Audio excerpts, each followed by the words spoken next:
may honor na hindi ko alam kung saan ang gagaling. Simpleng tao na sagahin, pero may tingin. Pumapalakpak ko ang aming mga taina o narinig yun. So, ito po sana ang ating din pangatawanan. Ipakita natin kung nasaan man tayo. May misyon tayo. Dalhin ang pananampalataya na masaya, may daman, at may pagdamay sa kapwa. Katulad po ng sinasabi natin sa ibang mga pag-ibig. Sinabi na rin po ito ni Pope John Paul II, mga Pilipino, pumunta kayo sa Italia para maghanap ng trabaho. Pero ano ang natagpuan nyo dito? Sabi ni Pope John Paul, hindi lang ang trabaho. Meron kayo dito, mission. At isa-isip po natin yan, hindi lamang trabaho, meron tayo mission.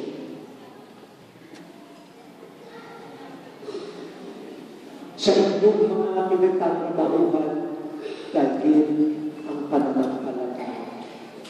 Sa inyong pinagtatrabahuhan, dahil ang saya at dignidad ng isang tagasunod kay Kristo. Kung saan man kayo naroon, ipakita the best in a Filipino, Christian, and Catholic. Lahat po ngayon ng mundo ang pinag-uusapang Pilipino. Huwag po tayo yayabang. Sa halip, pagmuli-mulihan natin, bakit kaya tayo inilagay ng Diyos sa sentro ng atensyon ng mundo sa oras na ito? Siguro, pinaalalahanan tayo, mayroon tayo mission. Last week, nasa Japan po ako. At sabi ng mga obispo ng Japan, kung wala ang mga Pilipino, marami sa ating parokya, halos isasara na. Talagang may misyon ang mga Pilipino sa Japan. Bago po sa Japan, pumunta ako sa Brunei. 70% ng mga Katoliko sa Brunei ay Pilipino. 70%. Kaya sabi ko, Bispo, huwag sanang uuwi pa ang mga Pilipino. Ang matitira na naman ng Kristiyano sa Brunei, 30%. Tatatlutan ko ang hari sa buong bansa. Tatlutan ang hari sa buong Brunei. Iniimbitahan ko ako ng obispo sa Abu Dhabi. Sabi ko, isang kahapon, nakita ko yung obispo sa Lebanon. Sabi sa akin, pumusita ka naman. Sabi ko, ang dami-dami ko ng trabaho. Sabi ko, isitahin mo ng Pilipino doon. Sabi ko, sabi niya, alam mo, doon sa Middle East, may mga lugar, kung wala ang Pilipino, wala ang simbahan. Kaya isitahin mo. Naku, tayo, isitahin natin.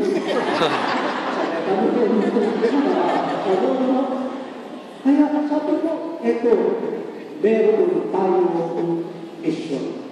Buksan ang mata, buksan ang taina, makinig sa Diyos, tinapadala. May paa ka, may kamay ka, may bibig ka. Sige, bumayo ka. Simulan mo sa pamilya mo, simulan mo kung nasaan ka, at kung ayaw mo sa iba pang mga bahagi. Kailangan ng mundo ang maraming missionary. At bilang pangwawakas ko, nakikiusap ako sa mga kabataan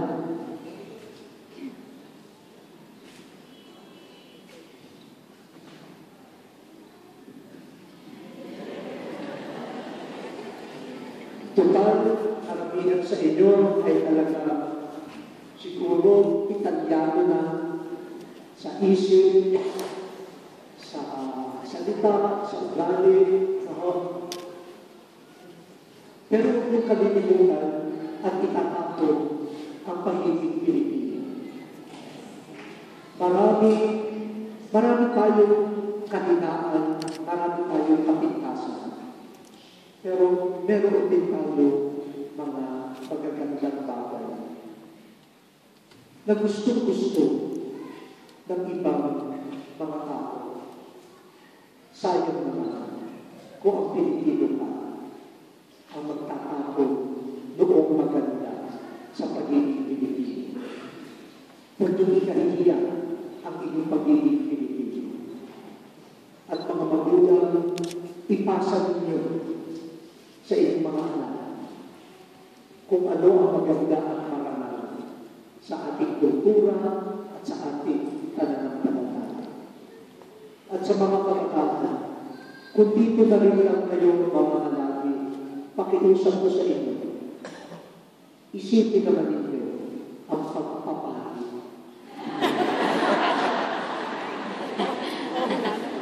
Kasi sa ngayon, ang mga piyaharing Pilipino na naglilingkod sa Italia, mga kaling pa sa Pilipinas.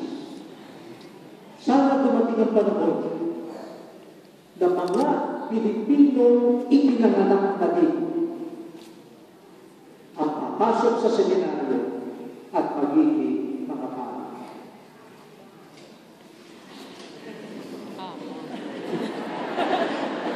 Hindi na ko lang ang pilihan. Makilala kami mag-usap na kasitsin. Pero mga magulang, itanin nyo sa isip ng mga anak nyo.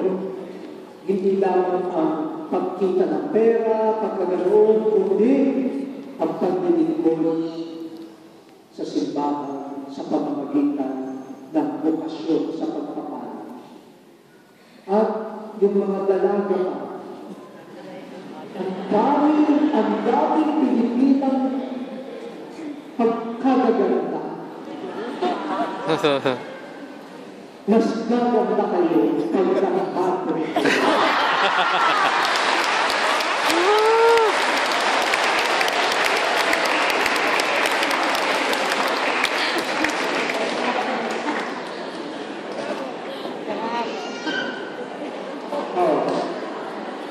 Nakakita na ba kayo ng madre na hindi maganda?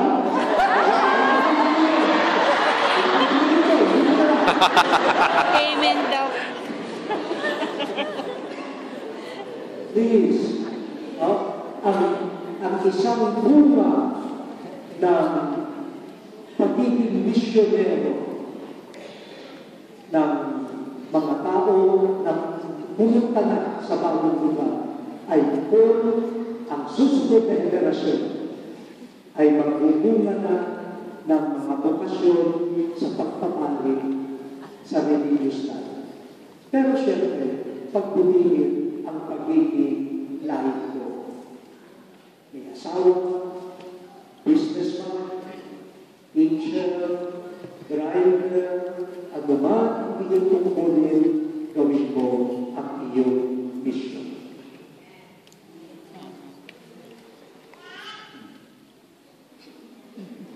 Okay na yun, no?